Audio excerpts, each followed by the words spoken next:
welcome to the video. Today I'm going to be sharing with you my must-dos if you're visiting Chiang Mai in Thailand. I'm just recording this from our little room here in Phuket, and I'm going to stand in the doorway because it's very dark inside and I want some of the aircon.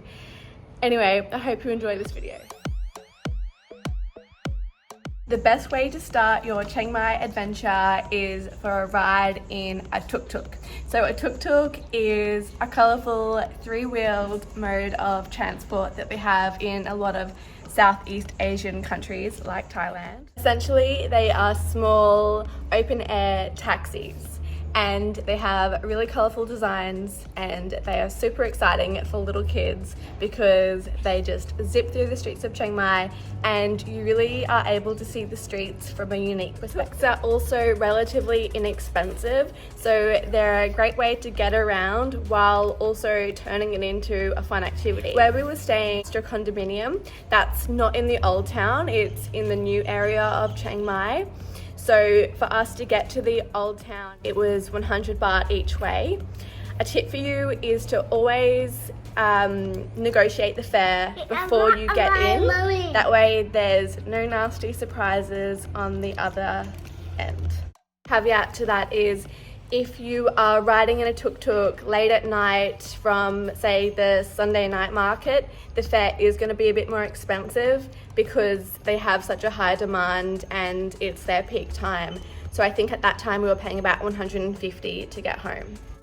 One final tip with a tuk-tuk is be clear on where you do and don't want to go. If you just want to go for a ride, the driver might encourage you to visit this area of Chiang Mai where they have a whole heap of places specifically designed for tourists. There's a silk factory, there's a silver factory, there's a place where you can get giant umbrellas and a few other areas. We agreed to go to these places, and basically it's a tourist trap. The driver is getting a kickback if you purchase something. It was cool to see, but if that's not where you want to go, you need to be strong and say, no thank you, I want to go to XYZ. So we had that problem the first time we got in, and then we had people try to convince us again, and we knew.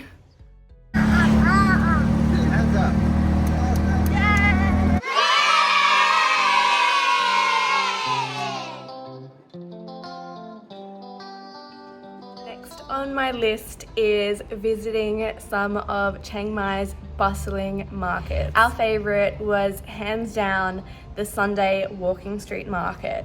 At this market you can find practically anything. It's perfect for souvenirs if you're in Chiang Mai and looking for presents to take home. And there's an amazing array of street food for you to try. The market is so big. I would recommend hours if you wanted to see it all. Basically, it's like a big intersection of streets, and at 5 o'clock on Sundays they just close down the streets and all the market stalls fill up the entire road. One thing we found about the Sunday night market is it is extremely hot. It might be the time of year that we are in Thailand. It's rainy season. It's extremely muggy, and because the market is so packed, you're close to people constantly and just the temperature gets pretty intense. So if you get too hot, there's always spots along the street where you can stop and take a rest in one of the restaurants that's normally there, or you can pick up a nice cold drink from one of the markets and take it around with you to help yourself cool down.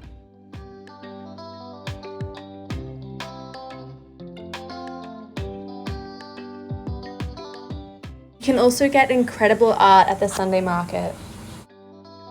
Some of it was so spectacular, I really wanted to take some home with me. Look out for artists doing live sketches. In areas you'll probably see about 4 artists in a row with tourists sitting in front of them, and they're getting their portrait drawn or painted. Honestly, taken aback by how talented these artists were. The marked prices on all the goods in the markets I thought was really quite reasonable. You're welcome to barter, but remember, sometimes it's not worth arguing over a few dollars if that's not a lot of money to you and it might be to the stall holder.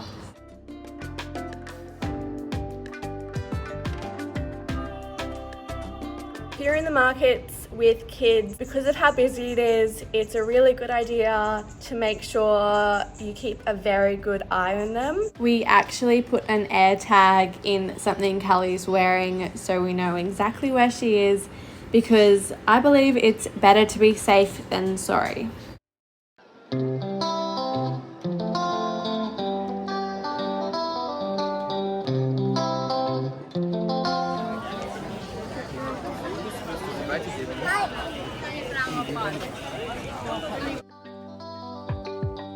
Some of their rolled ice cream or stir-fried ice cream or ice cream, Callie's yelling out. It has a couple of different names. As you can hear from Callie, it goes down really well with kids. Basically what it is, it's a mixture of liquid ice cream and then pours it onto a freezing cold plate. You can add lots of mix-ins to your ice cream like fruit or chocolate or nuts. A great thing to watch. It's really exciting for little kids and it tastes amazing.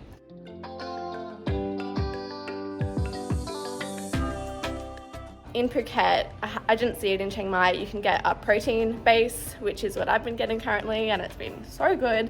But yeah, if you're in Chiang Mai or anywhere in Thailand, get a rolled ice cream. They are delicious. Places we saw the rolled ice cream is going for about 89 baht, is it nice? Which is about $3.90 Australian, Is which it yummy, is a mummy? great price when you consider how much work is going into these ice creams. They are really getting a sweat on, the guys who are working in the little stalls.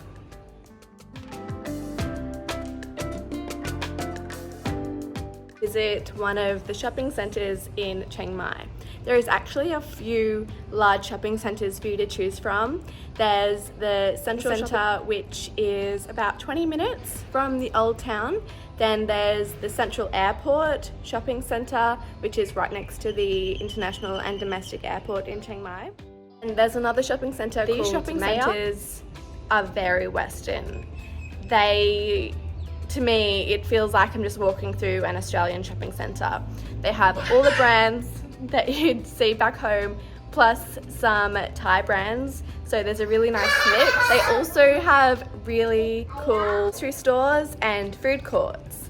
So their food courts are more like a market inside the shopping centre. There's lots of different stalls selling all different kinds of foods, and then their grocery stores are full of international foods for you to browse. I spent a lot of time just having a good look through and just, yeah, I don't know, I just love looking at international food.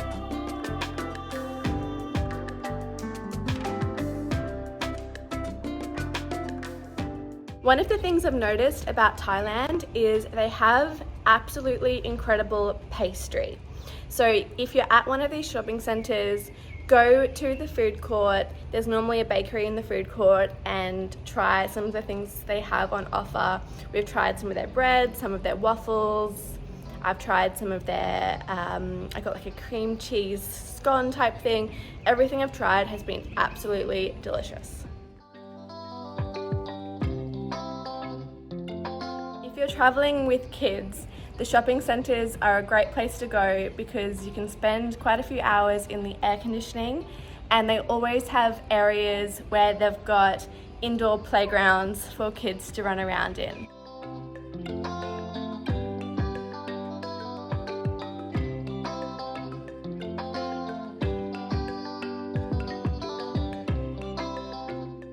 Another plus of these shopping centres is they have really long trading hours. In Australia, most shopping centres close at 5 o'clock on a weekday, but in Thailand they stay open a lot longer, normally after 9 p.m. On my list is to take a ride in a song tour. I think I'm saying that right. Town, I got that wrong. Or the little red trucks that you'll see everywhere in Chiang Mai. They are basically converted pickup trucks with two rows of seats on each side with a roof, and then the back is completely open. One of the interesting things about a sung tour is you are actually going to be probably riding with other tourists. So you'll get a price based on how many people are going to be riding in the truck with you. Sometimes if they're really quiet, they'll actually offer you a really good price and take you exactly where you want to go, but it really depends on the driver, where you are in the city, and if you get lucky.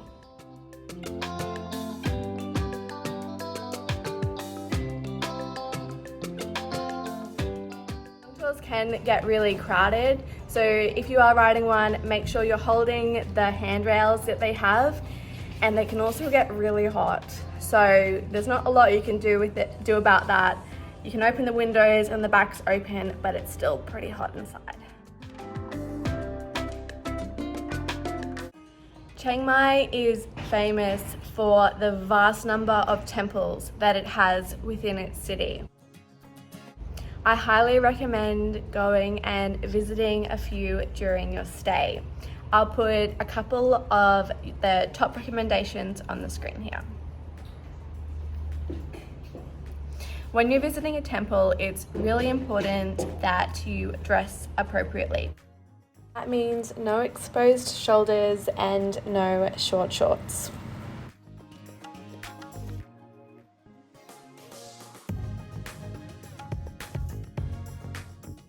Generally at temples, you'll be able to buy a shawl or a little sarong or borrow one so that you're dressed appropriately when you're walking around the temple. Make sure you're respectful when you're visiting temples. Before you walk inside any specific temple buildings, you always have to remove your shoes and try to speak quietly if you need to talk inside, because quite often you'll have people praying inside and it's just the polite thing to do. At some of the temples, you're able to speak to the monks who are at the temples, and that's something I really encourage anyone to do. It's so interesting to talk to someone who's living a life completely different to the way you're living your own. You also might be able to find some signs about guided meditation, or even a monk might be able to help you do that, and I totally encourage everyone to try that.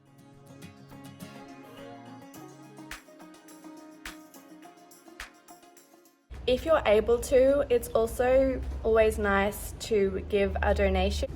That way we can make sure that the temples are maintained and they'll be available for everyone to come and experience them for many years to come. The next on my list of must-do things in Chiang Mai, which is actually applicable to anywhere in Thailand, is to go to a 7-Eleven. I love 7-Elevens. Basically, they're 24-hour convenience stores and you can get almost anything at them. If you are going to a 7-Eleven with a kid, you need to make sure you get them a toastie.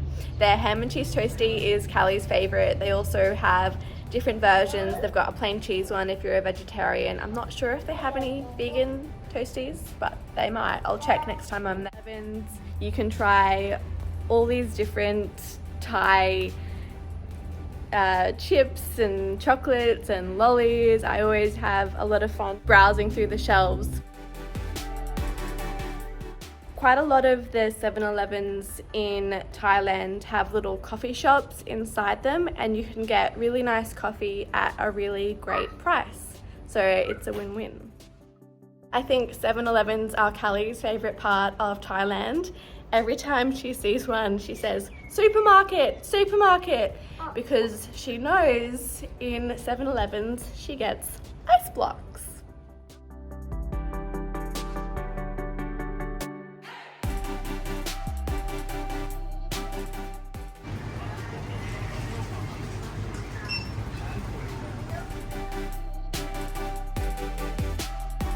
on the list is to visit the many wonderful cafes they have in Chiang Mai.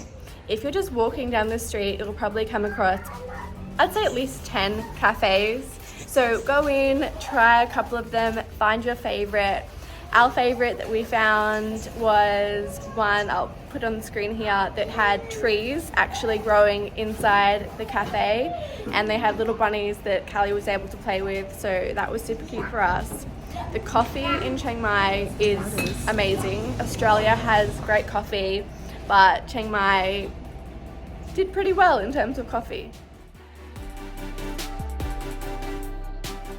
Actually, thinking about it, Chiang Mai probably beats Australia. The cost is so much cheaper for a coffee, and it's just as delicious. So, Thailand wins this battle.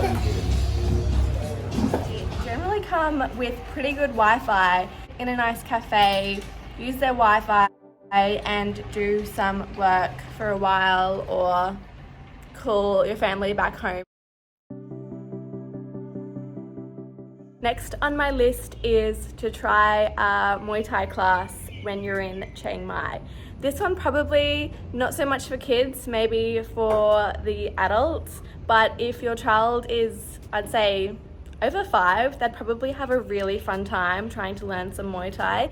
Callie actually came along to one of my classes, and my instructor was super nice to her, and she was able to do some of the warm-up activities with me. In Chiang Mai, you're able to get a private lesson for 500 baht, which is, in my opinion, a great price. I think that's about 20 Australian dollars, and that's for 90 minutes. I'll put on the screen the place I went to, and it's run by a woman who's amazing and so nice and helpful and friendly. So if you're in Chiang Mai, check her out. Her gym is great.